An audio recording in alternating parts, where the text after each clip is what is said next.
Good evening, नमस्कार, welcome to agriculture vision students. आज tense का सेकंड पार्ट लेकर के आए हैं आपके लिए। जो टेंस की पिछली क्लास लगाई थी उस क्लास के अंदर मैंने आपको सिंपल के बारे में बताया था कि सिंपल जो है past simple, present simple, future का सिंपल यानी इनडेफिनेट जिसको कहते हैं वो क्या होता है और किस तरह से उसके वेरियस स्ट्रक्चर्स होते हैं। इसके बाद में जो सेकंड टेंस हमारा है वो होता है कंटिन्यूअस। कौन सा होगा? कंटिन्यूअस। अब कंटिन्यूअस के अंदर आपके जो टेंस हैं वो हम फिर से तीनों टेंस जो कंटिन्यूअस के होंगे उनका जिक्र करते हैं। सबसे पहले हम जिस टेंस को लेंगे वो टेंस हमारा रहेगा प्रेजेंट कंटिन्यूअस। इसके बाद में कंपेयर करेंगे इसको हम पास्ट कंटिन्यूअस के साथ में, और फिर देखेंगे कि फ्यूचर कंटिन्यूअस के अंदर क्या होता है।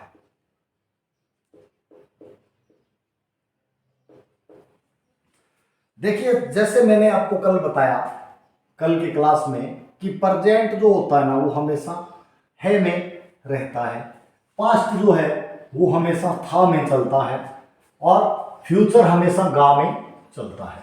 यानी है अगर हमारे माइंड में कोई भी आता है कि अच्छा लड़का है, जाता है, खाता है, जैसे हम बता रहे थे है रहा है, ठीक है, वो सारा प्रेजेंट में आता है।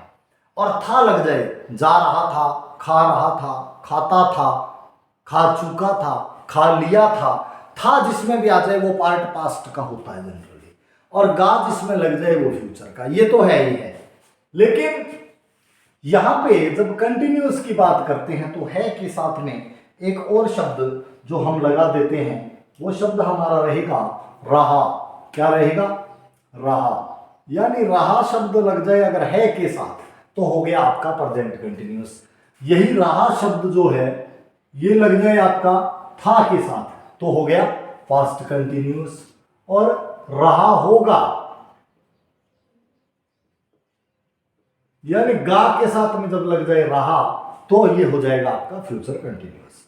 रहा कंटिन्यूअस से लगातार का आपको पता चलता है कि काम जारी है, यानी कार्य हो रहा था तब तो हो गया पास्ट, कार्य हो रहा है तो प्रेजेंट कंटिन्यूअस, कार्य हो रहा होगा यानी गा के साथ रहा आ जाए तो हमेशा आप फ्यूचर कंटिन्यूअस लगाएंगे। तो इसको किस तरीके से हम कंपेयर कर सकते हैं? तो देखिए, जैसे प्रेजेंट कंटिन्यूअस है तो प्रेजेंट कंटिन्यूअस के अंदर आप ये लिखेंगे कि कोई भी कार्य है वो रहा जारी है। आप ये लिखते हैं लड़का पढ़ रहा है, ठीक है। पास्ट कंटिन्यूअस के अंदर आप ये लिखेंगे सीता नाच रही थी, और फ्यूचर कंटिन्यूअस के अंदर ये लिखेंगे पापा या पिताजी आ रहे होंगे। यहां पे हम हिंदी के अंदर क्या है, थोड़ा सा ये बड़े आदमी को प्लूरल में लिखते हैं, लेकिन इंग्लिश में ऐसा नहीं होता है। इंग्लिश में सिंगुलर में ही लिखा जाएगा। इसके अंदर आपको ये लड़का पढ़ रहा है, सीता नाच रही थी, पापा आ रहे होंगे, यानी गे के साथ में जब रहे आ गया तो फ्यूचर कंटिन्यूअस ही होगा। रहा के साथ या रही के साथ में जब था या थी आ गया तो था में जब कोई भी चीज चली गई वो हमेशा पास्ट में रहेगी, और रहा लगते ही किस में हो गया? कंटिन्यूअस में। है हमेशा प्रेजेंट में होता है, और जब रहा लगा तो हो गया कंटिन्यूअस में, तो प्रेजेंट कंटिन्यूअस हो गया। अब लड़का पढ़ रहा है, प्रेजेंट कंटिन्यूअस की जब हम बात करते हैं स्ट्रक्चर क्या रहेगा प्रेजेंट कंटिन्यूअस का, ध्यान दीजिएगा। जैसे मैंने आपको कल एक कॉमन स्ट्रक्चर बताया था कि हर सेंटेंस का स्ट्रक्चर क्या होता है, SVO, लेकिन ये वी जो है ना ये अलग अलग होती है सबके अंदर, और ये वी ही डिसाइड करती है कि आपका जो भी टेंस है वो कौन सा है। ये आपका वी पर ही डिपेंड करता है। वी यानी वर्ब, वर्ब यानी क्रिया, और क्रिया यानी ना। जैसे करना, खाना, पीना, धोना, नहाना, जिसके अंत में ना आ जाए वो है आपकी क्रिया यानी वर्ब। अब एसवीओ के स्ट्रक्चर को जब हम लेके चलते हैं तो कंटिन्यूअस जितना भी है सबके अंदर आपका जो आईएनजी फॉर्म होती है वर्ब की, यानी वर्ब की फर्स्ट फॉर्म के साथ में जब आईएनजी लगाया जाता है। आईएनजी कैसे लगाया जाता है, इसके लिए अपने को एक क्लास अलग से लगानी पड़ेगी, सारे के सारे रूल आईएनजी। लेकिन फिलहाल आप इतना ध्यान दीजिए कि आईएनजी अगर लग गया तो टेंस आपका कंटिन्यूअस है। अब प्रेजेंट कंटिन्यूअस, पास्ट कंटिन्यूअस ये कैसे पता चलेगा सर? आईएनजी से तो अपने को सिर्फ इतना ही पता चलता है ना कि ये टेंस आपका कंटिन्यूअस है, आईएनजी से ये तो पता चल जाएगा। यानी रहा जिस शब्द सेंटेंस में आ गया, अगर आपके माइंड में आता है कि आप रहा लिखना है आपको, कि कोई कार्य हो रहा है, यानी आईएनजी में लिखना है। अब अगर प्रेजेंट में लिखना है रहा है तो आपको हेल्पिंग वर्ब जो आपकी लगती है वो इज, एम और आर लगती है, ठीक है। पास्ट में जब आपने लिखना होता है तो आईएनजी तो लगेगा ही लगेगा। जो हेल्पिंग वर्ब आपकी रहेगी वो रहेगी वाज और वर, और वाज और वर के साथ में आईएनजी हम लगाएंगे। ये होता है पास्ट का। और फ्यूचर कंटिन्यूअस के अंदर जब आप जाते हैं तो फ्यूचर कंटिन्यूअस के अंदर विल, बी और इसके बाद में आप लगाएंगे आईएनजी। यही तरीका रहने वाला है। अब इसी के अंदर हम उल्टा पलटी करते हैं। जब इंटेरोगेटिव में जाएंगे तो हेल्पिंग वर्ब को पहले ले आएंगे, नेगेटिव में जाएंगे तो नोट लगा देंगे, नोट हमेशा तीसरे स्थान पे लगाएंगे। ये सारी की सारी अगर छोटी छोटी चीजों को हम ध्यान में रखेंगे तो टेंस हमारा गलत नहीं होगा। राइटिंग के अंदर, लिखने के अंदर आप इसको अच्छे से लिख पाओगे। लड़का पढ़ रहा है तो लड़का, लड़का लिखा है, लड़के नहीं लिखा, सिंगुलर है, बॉय आएगा। हेल्पिंग वर्ब मैं आपको बहुत बार बता चुका हूं कि एस जिस हेल्पिंग वर्ब में होता है वही आएगी सिंगुलर के साथ में, चाहे कहीं भी चले जाओ, एस है वो सिंगुलर में आएगी। अब आप ये सारी की सारी जो हेल्पिंग वर्ब्स हैं, इन सारी हेल्पिंग वर्ब्स को जब आप देखते हैं तो इनके अंदर आप पाएंगे कि एस जो है वो सिर्फ इज के अंदर है तो इज लगेगा। अब बात करते हैं पढ़, तो पढ़ के लिए हम हमेशा रीड का ही इस्तेमाल करते हैं। अगर आप पढ़ शब्द आपका आता है और पढ़ शब्द को आप देखना चाहते हैं तो आपको हमेशा जो भी ध्यान में रखना पड़ेगा वो यही रखना होगा कि रीड ही लगाएंगे। अगर अध्ययन शब्द आ जाए, अध्ययन कर रहा है तो आप स्टडी लगा सकते हैं, लेकिन पढ़ना शब्द के लिए रीड ही लिखा जाता है तो रीड के साथ में आईएनजी लगाने में कोई अलग से विधि नहीं है। रीड के फर्स्ट फॉर्म के साथ में सीधा आईएनजी लगा देते हैं, बॉय इज रीडिंग। यहीं पे एस वाली सिंगुलर की है तो दूसरी वाली जो बचेगी वो प्लूरल हो जाएगी। एम हमेशा आई के साथ आता है, ठीक है, एम ओनली आई के काम का है और इकलौती औलाद है ये अपने बापू की और किसी के साथ में नहीं लगता, इकलौता वारिस है ये आई का एम। अब यही इसके अंदर है, सीता नाच रही थी। अब हमने जब लिखा सीता, ठीक है, सीता लिखा और रही थी यानी वाजवर, कंटिन्यूअस में वाइज आ रहे में वो वाजवर और विल बी लगता है तीनों के अंदर। ये चीज अगर आपके माइंड सेट के अंदर है तो पास्ट के अंदर जब वाजवर में जाएंगे और सिंगुलर को देखेंगे तो एस वाली जो हेल्पिंग वर्ब है वाज। नाच रही थी, इसके लिए आप लगाएंगे डांस और डांस के साथ में लगाते हैं आईएनजी तो ये लग जाएगा सीता वाज डांसिंग। नेक्स्ट है फ्यूचर, पापा आ रहे होंगे तो पापा कह लो, पिताजी कह लो, बापू कह लो, इंग्लिश में तो जी फादर ही कहते हैं। क्या कहेंगे? फादर। हेल्पिंग वर्ब आपको बताई will be, will be shall be लगता है। शैल जो है वो मैंने कल आपको बताया था सिर्फ आई और वी के लिए काम में आता है। आई और वी आपका सब्जेक्ट है तो आप शैल का प्रयोग करेंगे, अगर नहीं है तो विल का ही प्रयोग करेंगे। फादर विल बी आ रहे होंगे यानी कम के साथ में आईएनजी लगाना है, आ जाएगा कमिंग,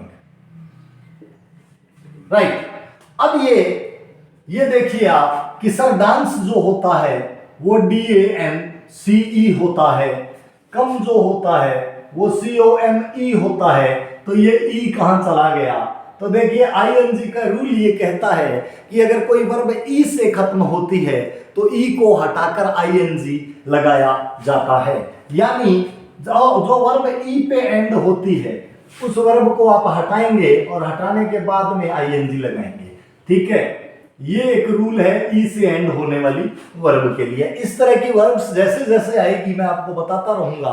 फिलहाल ई वाली के लिए आप देखिए, ई हटा और आईएनजी लग गया। ये आपका प्रेजेंट कंटिन्यूअस है, इसमें इज एम आर की हेल्पिंग वर्ब के साथ आईएनजी लगेगा। पास्ट कंटिन्यूअस में वाज वर्ब की हेल्पिंग के साथ आईएनजी लगेगा और फ्यूचर कंटिन्यूअस में विल बी की जो हेल्पिंग वर्ब है इसके बाद में आपका आईएनजी लगता है। इसके बाद में इसी तरह से अगर हम एक और सेंटेंस बनाना चाहें इसी लाइन का, जैसे इसके अंदर ये लिखिए, आदमी आ रहे हैं, यहां पे लिखेंगे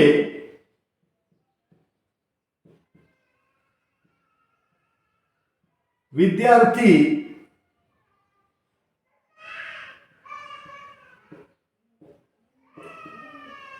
गृह कार्य कर रहे थे और यहां पर लिखेंगे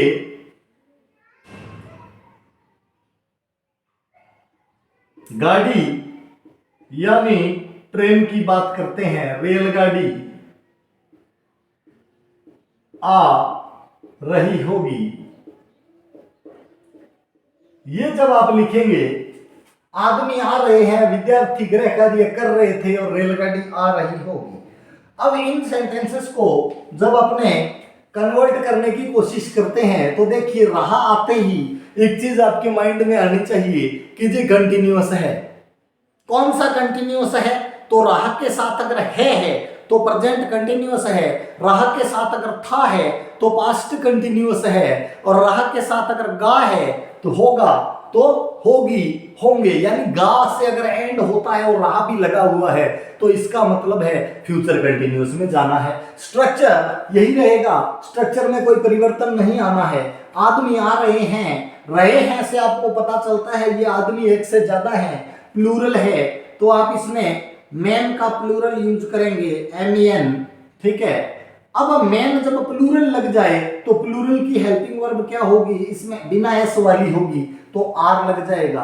आ रहे हैं यानी कमिंग, मैन आर कमिंग। ये आपका हो गया आदमी आ रहे हैं। विद्यार्थी गृह कार्य कर रहे थे, यानी विद्यार्थी तो है, देखने से आपको सिंगुलर लगता है, जब रहे थे में आते हो तब आपको पता चलेगा ये प्लूरल है। रहे थे प्लूरल के लिए आता है तो आप प्लूरल वाली वर्ब लगाएंगे, यानी बिना एस वाली लगाएंगे जिसमें एस ना हो, और बिना एस वाली हेल्पिंग वर्ब जब आप लगाते हैं तो वर्ब यहां पे आपकी लग जाएगी। विद्यार्थी स्टूडेंट, तो स्टूडेंट्स हो जाएगा, प्लूरल है, स्टूडेंट्स वह कर रहे थे, यानी डू के साथ में आईएनजी लगेगा, डूइंग।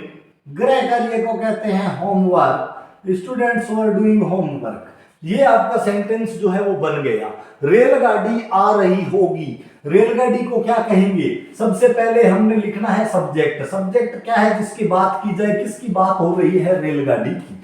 इसके बाद में लगानी है हेल्पिंग वर्ब। हेल्पिंग वर्ब क्या लगेगी? फ्यूचर कंटिन्यूअस है, रही होगी, यानी रही के साथ होगी है तो फ्यूचर कंटिन्यूअस होगा।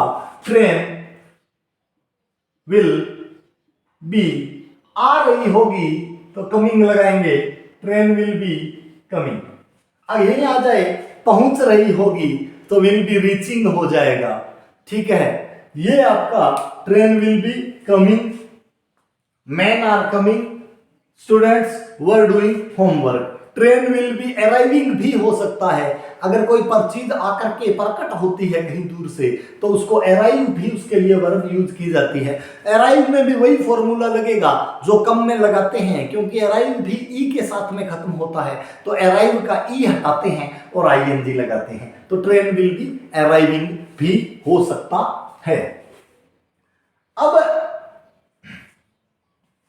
इस तरीके से ये जो मैंने आपको बताया, जो भी हम पहला स्ट्रक्चर लिखते हैं तो इसका स्ट्रक्चर हमारा क्या बन गया, इसके स्ट्रक्चर की जब आप बात करेंगे तो इसका स्ट्रक्चर बनता है आपका एस। एस से सब्जेक्ट, जिस विषय में बात की जाए वो सब्जेक्ट होता है। हेल्पिंग वर्ब आपकी लगती है इज एम आर। ये आपको मैं बता चुका हूं कि एस वाली सिंगुलर के साथ आएगी, ये प्लूरल के साथ, और एम जो है वो मैं के साथ आती है यानी आई के साथ आएगी। और वर्ब की फर्स्ट फॉर्म के साथ आईएनजी नियमानुसार लगाया जाएगा, और इसके बाद में आता है ऑब्जेक्ट। ऑब्जेक्ट अगर कुछ है तो आ जाएगा, यहाँ पे ऑब्जेक्ट नहीं है। जैसे लड़का पढ़ रहा है, यहीं पे आप मान लो ऑब्जेक्ट और लगा दो इसमें कि लड़का किताब पढ़ रहा है, तो ये जो किताब है ये ऑब्जेक्ट होता है, ये लास्ट में आ जाएगा बुक। तो boy is reading book.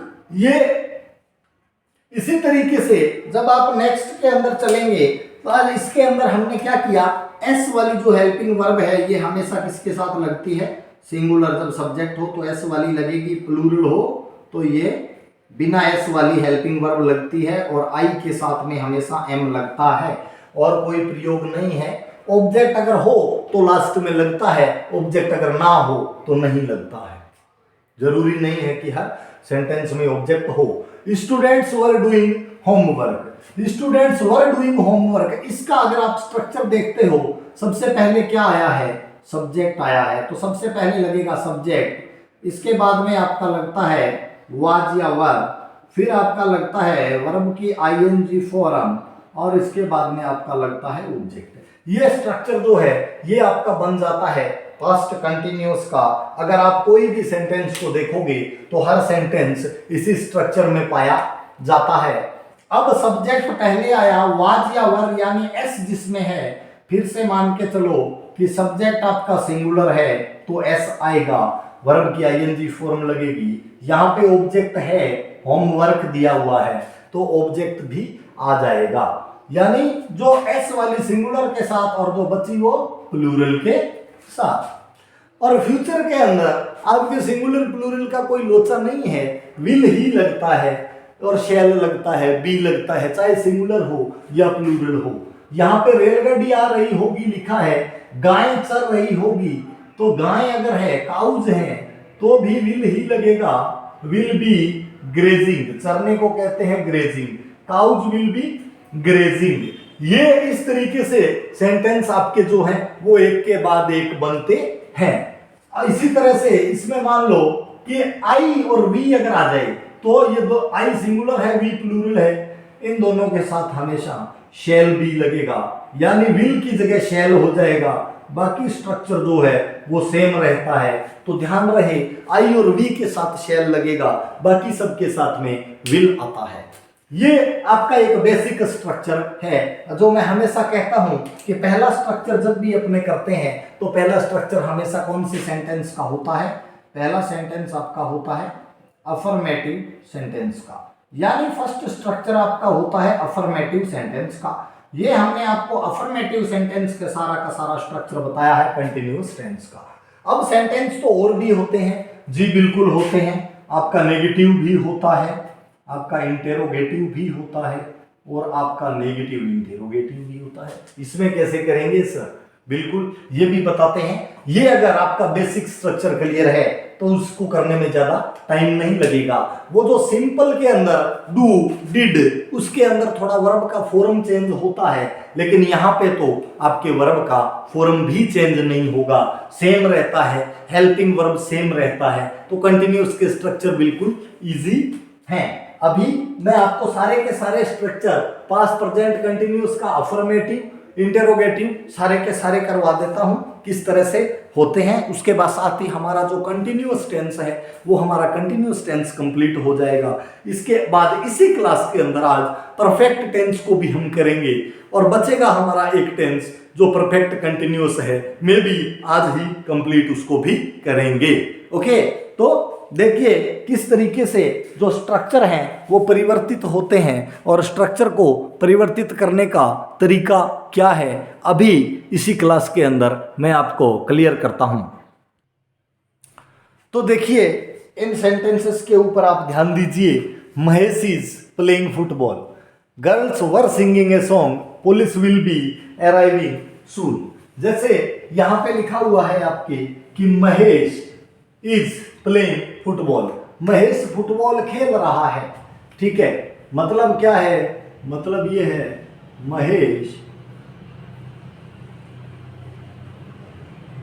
Football खेल रहा है। ये आपका सिंपल है। लड़कियां गाना गा रही थी, ये सिंपल है। लड़कियां गाना गा रही थी। सिंपल से मेरा मतलब है अफर्मेटिव, सेंटेंस अफर्मेटिव है जिसको कि आप सिंपल कहते हैं। टेंस सिंपल नहीं है। टेंस तो रहा लग गया तो कंटिन्यूअस ही होगा, चाहे कोई समय भी लग गया। यहां पे लिखा है पुलिस जल्दी ही आ रही होगी, आ रही होगी। ये आपका सेंटेंस है। अब देखिए नेगेटिव। नेगेटिव का मतलब क्या हुआ, नकारात्मक। और नकारात्मक का यानी ना कहना, तो ना कहना है तो इंग्लिश में जब आप ना कहते हैं तो किसके मार्फत कहा जाता है, नोट के मार्फत कहा जाएगा। यानी नेगेटिव आप जब बनाएंगे तो आपको नोट लगाना पड़ेगा। नेगेटिव में क्या बनाना पड़ेगा, नोट लगाना पड़ेगा। नोट मैंने कल आपको बताया था कहां पर लगता है, थर्ड प्लेस पर लगता है। सिर्फ गिन करके, और जो एक सिंपल आपका स्ट्रक्चर होता है उसके अंदर थर्ड प्लेस के ऊपर आपको नोट लगाना है और कुछ नहीं करना है। इसके अंदर कोई रॉकेट साइंस नहीं है, सिर्फ अक्षर गिनने हैं। और थर्ड प्लेस, चाहे स्ट्रक्चर जैसा भी बनता है, सेंटेंस की शक्ल आपको पसंद आती है या नहीं आती है, एडजस्ट करना पड़ेगा। अगर शक्ल पसंद नहीं आती है आपको सेंटेंस की तो भी आपको करना ही पड़ेगा उसी तरीके से जैसे जनरली होता है। तो कैसे करेंगे, देखिए जब नोट थर्ड प्लेस पे लगाना है तो फर्स्ट सेकंड थर्ड यहां नोट लगाना है और सेंटेंस आपका नेगेटिव हो जाएगा। जैसे महेश इज प्लेइंग फुटबॉल है तो थर्ड प्लेस के ऊपर जब आप लगाते हो तो हेल्पिंग वर्ब वगैरह कुछ चेंज नहीं होता है, सेम रहती है। अगर इज है तो इज रहेगी, आर है तो आर रहेगी। थर्ड प्लेस पे लगेगा not, Mahesh is not playing football. यानी हमें ये कहना है सेंटेंस नेगेटिव रहेगा कि महेश फुटबॉल नहीं खेल रहा है। जब आप तीसरे स्थान पे नोट लगा देते हैं, थर्ड प्लेस के ऊपर नोट का इस्तेमाल कर लेते हैं तो सेंटेंस आपका नेगेटिव हो जाता है। यहां गिनिए 1 2 3, ये तीसरा स्थान है। तीसरे स्थान के ऊपर हमें क्या लगाना है, नोट लगाना है। तो क्या लिखेंगे, girls were not singing a song. ये आपका नेगेटिव बन गया है, इसमें भी नोट लग गया, इसमें भी नोट लग गया। यही उसमें भी करना है, तीसरे स्थान पे ही नोट लगाना है। कहीं भी अगर सेंटेंस आपको जचे या ना जचे, आपको लगाना तीसरे स्थान पे ही है। कई पढ़ पढ़ के देखते हैं कि मुंह से आवाज सुंदर आए वहीं लगाएंगे, पर ऐसा नहीं करना है। पुलिस विल थर्ड प्लेस पे नोट लगाएंगे, नोट बी अराइविंग सून। ये लग गया, यहां नोट आपके थर्ड प्लेस पे लगेगा। विल और बी अलग अलग हो जाएंगे, कोई दिक्कत नहीं है, होने दो। पर नोट का स्थान हमेशा तीसरा होता है। लेकिन ध्यान रहे, नोट का स्थान तभी तक तीसरा होता है जब तक WH वर्ड ना आए। अगर कोई WH वर्ड घुस आता है कहीं से, यानी क्वेश्चन मार्क बन जाता है, जो इसके बाद मैं इंटेरोगेटिव स्ट्रक्चर की बात करूंगा, तो क्वेश्चन मार्क वाला अगर कोई WH में व्हाट, वेयर, व्हाई, इस तरह से कोई भी WH वाला अगर आ जाए तो नोट आपका जो है वो इंटेरोगेटिव नेगेटिव के अंदर चौथे स्थान पे भी जा सकता है। सिर्फ WH ही एक ऐसा वर्ड है जो नोट को कहता है इसको धक्का दे के बाहर निकाल और चौथे स्थान पे भेज देता है। बाकी ऐसा कोई भी नहीं है जो नोट को उसकी जगह छुड़वा दे। नोट यानी नोट में 3 अक्षर हैं, नोट हमेशा तीसरे स्थान पे आता है। ये टेंस का अनब्रेकेबल रूल है जिसको सिर्फ WH ही तोड़ता है। एक्सेप्शंस आर ऑलवेज देयर, अपवाद हर जगह होते हैं। अपवाद यहां भी रहेगा कि व्हाट जो आ जाए तब नोट चौथे स्थान पे चला जाएगा, व्हेन आ जाए तो नोट चौथे स्थान पे चला जाएगा। लेकिन जब नोट अकेला है तो सरदारी इसकी है, ये तीसरे स्थान पे ही रहता है। राइट, तो नोट अगर प्लूरल सिंगुलर है, हेल्पिंग वर्ब चेंज नहीं करनी है, सिंपली आपको तीसरे स्थान पे नोट को पुट करना है, थर्ड प्लेस के ऊपर नोट को पुट करना है। ये है आपका कंटिन्यूअस टेंस। अब कंटिन्यूअस टेंस के अंदर अगला जो सेंटेंस आपको मैं कराने जा रहा हूं स्ट्रक्चर, वो होता है इंटेरोगेटिव। इंटेरोगेटिव, इसका इंटेरोगेटिव यानी क्वेश्चन मार्क, राइट। इंटेरोगेटिव हम इसका भी करेंगे, और इंटेरोगेटिव का मतलब क्या होता है? इंटेरोगेटिव का मतलब होता है क्वेश्चन मार्क। सब में मतलब तो वही रहना है। इंटेरोगेटिव इसका भी अगर आप बनाओगे तो इंटेरोगेटिव का मतलब वही रहेगा। इंटेरोगेटिव यानी इंटेरोगेशन यानी पूछताछ, और पूछताछ में पूछे जाते हैं प्रश्न, उत्तर नहीं देने पे मारे जाते हैं जूत, उसको कहते हैं इंटेरोगेशन। इंटेरोगेशन के अंदर आपको ये चीज जो है ध्यान में रहनी चाहिए कि क्वेश्चन मार्क लगेगा, और जब क्वेश्चन मार्क लगता है तो इसका स्ट्रक्चर थोड़ा सा आपको चेंज करना होता है। इसका स्ट्रक्चर चेंज करने के लिए क्या करेंगे? इसका स्ट्रक्चर आपको चेंज करना है तो इसके अंदर जो हेल्पिंग वर्ब होती है, जब मैंने कल आपको कहा था कि जनरली ऐसा अगर पूछा जाता है कि क्या ऐसा होता है, क्या ऐसा होता है, तब आप हेल्पिंग वर्ब से बनाएंगे तो यहां रहा है कि सेंटेंस है। अगर ऐसा होता है कि क्या ऐसा हो रहा है, क्या ऐसा हो रहा था, क्या ऐसा हो रहा होगा, क्या अगर सबसे पहले लगे हिंदी के अंदर तो ये समझ लो, अगर आदमी आपसे ये कह रहा है कि इसकी जो है इंग्लिश बनाओ, क्या ऐसा होगा, तो कोई भी घटनाक्रम के लिए, क्या पुलिस आएगी, क्या लड़का दूध पिएगा, क्या ये परीक्षा पास कर पाएगा, इस तरीके के जब भी क्वेश्चन आते हैं तो क्या का मतलब है हेल्पिंग वर्ब सबसे पहले आनी है। हेल्पिंग वर्ब सबसे पहले आएगी, इसके बाद में आ जाता है आपका सब्जेक्ट। हेल्पिंग वर्ब के बाद में आएगा सब्जेक्ट, इसके बाद में फिर वर्ब की आईएनजी फॉर्म आती है, फिर ऑब्जेक्ट आता है, और बाद में ये खूंडिया लगता है, यानी क्वेश्चन मार्क लगेगा। यही इसके अंदर भी रहना है।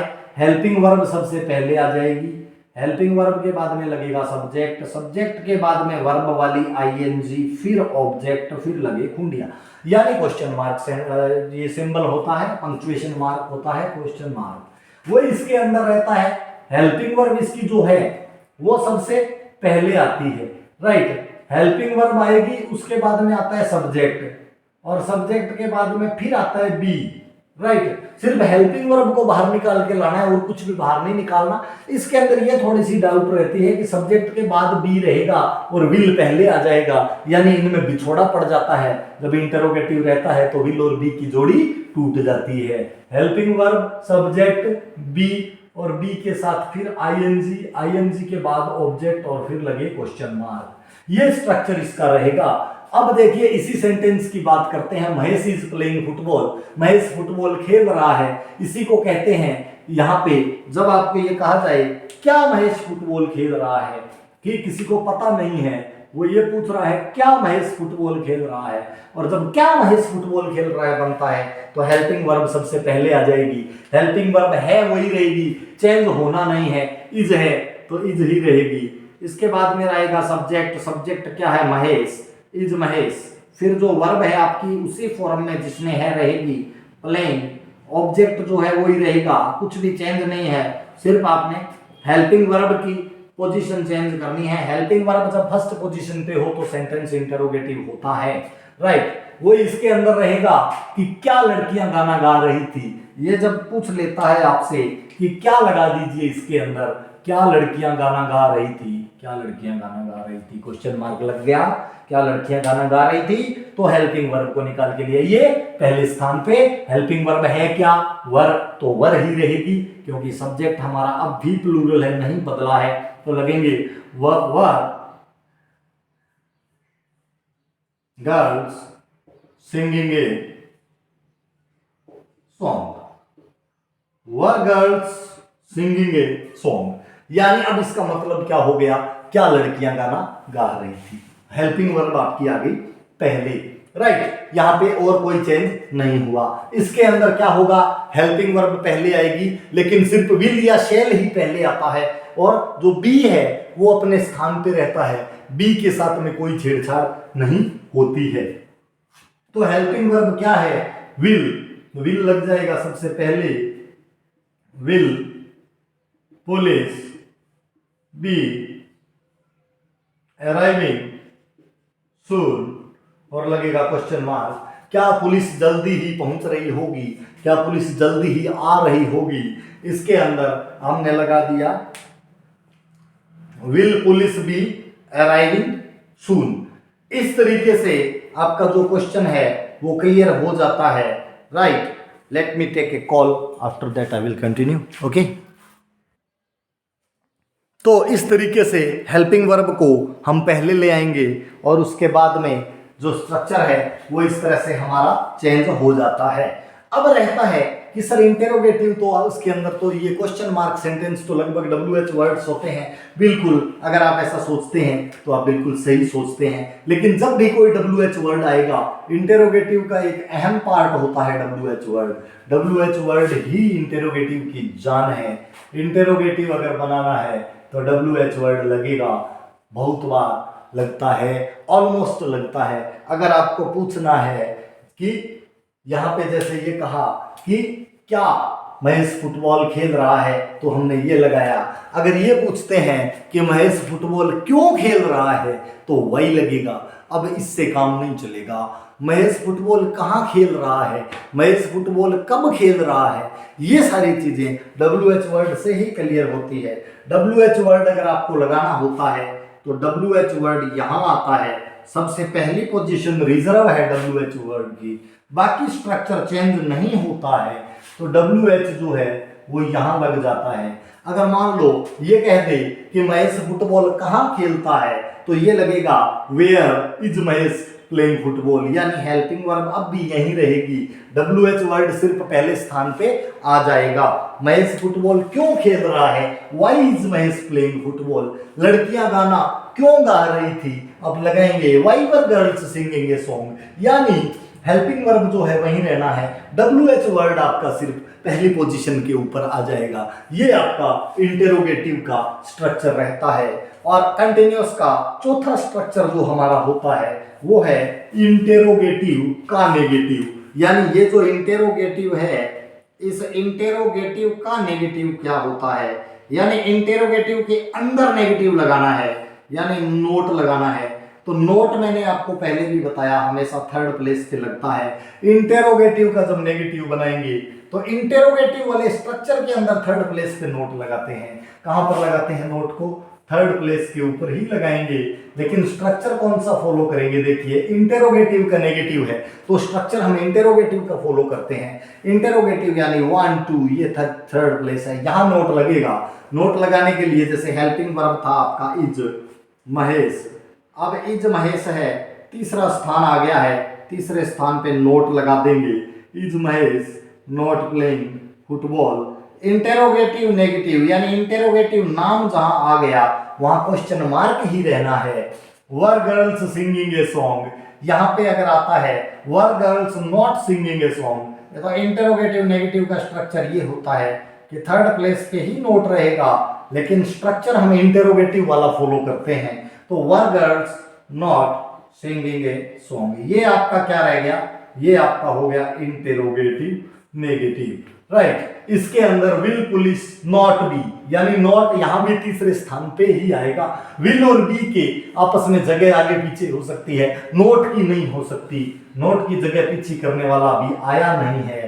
तो will police not be arriving soon, ये आपका जो है सेंटेंस इंटरोगेटिव नेगेटिव हो गया, will police not be arriving soon. इसके बाद में देखिए अगर यहां पे भी WH वर्ड आ जाए, ये पूछ ले कि पुलिस जो है वो क्यों नहीं आ रही होगी, ये भी तो पूछ सकते हैं, क्यों नहीं आ रही होगी, भाई फोन किया है तो आ रही होगी, तो क्यों जब लगेगा तो यहां लगेगा। और यही मैं कह रहा था, किसी की औकात नहीं नोट को उसका घर छुड़ा दे, और WH ही एक ऐसा है जो उसको चौथे स्थान पे उड़ा दे। ध्यान रखना, WH वर्ड जब आ गया तो नोट जाएगा चौथे स्थान पे, WH वर्ड जब भी आएगा नोट जाएगा चौथे स्थान पे, WH वर्ड जब भी आएगा नोट जाएगा चौथे स्थान पे। तो नोट को घर छुड़ाने वाला एक है WH वर्ड, और किसी से नोट नहीं घर छोड़ता, यानी WH वर्ड और नोट अगर एक साथ आते हैं तभी नोट का स्थान चौथा होता है। अगर WH वर्ड के बिना नोट आएगा तो नोट ने अपना खूंटा तीसरे स्थान पे गाड़ा है और अखाड़े में यहीं खड़ा रहता है। इसको हिलाने वाला कोई माई का लाल पैदा नहीं हुआ। लेकिन कहते हैं ना, हर शेर को सवा शेर टकरता है, तो नोट को भी WH टकर गया और WH को टकरने की वजह से नोट आपका चौथे स्थान पे सरक गया। इसलिए जब ये कहा जाए कि लड़कियां गाना क्यों नहीं गा रही है, तो यह लिखेंगे why were girls not singing a song, क्योंकि WH वर्ड शुरू में लगेगा तो नोट का स्थान चौथा हो जाएगा। ये था आपका कंटिन्यूअस टेंस। कंटिन्यूअस टेंस के बाद में अगले टेंस की जब हम बात करते हैं तो अगला टेंस हमारा होता है perfect tense. Let's see perfect tense के अंदर क्या क्या होता है, कैसे होता है। ओके, तो ये सारा का सारा कराता हूं मैं आपको अगली क्लास में। अगर क्लास लंबी हो जाती है तो आप देख नहीं पाते हो, और देख ही नहीं पाते तो फिर क्लास का फायदा क्या है कि नहीं। Okay, thank you, have a nice day. अपने एग्जाम आने वाले हैं, मेहनत करते रहिए। और मेरी जो क्लासेस है वो कंपटीशन के साथ साथ 10th क्लास के लिए स्पेशली ओरिएंटेड है। 10th क्लास के स्टूडेंट एकदम से सतर्क हो जाओ, 10th की क्लास को रेगुलर फॉलो करो। जिस दिन ये आपके चारों टेंस पूरे हो गई, परफेक्ट और परफेक्ट कंटिन्यूअस, ये मेरा प्रॉमिस है, अगली क्लास के अंदर आपको परफेक्ट और परफेक्ट कंटिन्यूअस दोनों करवाऊंगा। 35 मिनट की क्लास है, 40 मिनट की क्लास रहेगी। और उससे अगली क्लास जो आने वाली है, उस क्लास के अंदर मैं आपको वो शब्द दे दूंगा, वो मंत्र दे दूंगा कि वर्ब की फॉर्म्स तो गलत होने ही वाली नहीं है। और वर्ब की फॉर्म आपकी गलत नहीं होती, इसका मतलब है आपके नंबर बन गए 4 और आपकी नैया हो जाएगी पार। Thank you, have a nice day, all the best for your exams. लगे रहो, पढ़ते रहो, लाइक और सब्सक्राइब करते रहो ताकि आपको नोटिफिकेशन भी टाइम टू टाइम मिलता रहे कि क्लास आएगी और हम फिर पढ़ेंगे और पढ़ने के बाद कभी नहीं भूलेंगे। Thank you, have a nice day. आपका भविष्य उज्जवल रहे।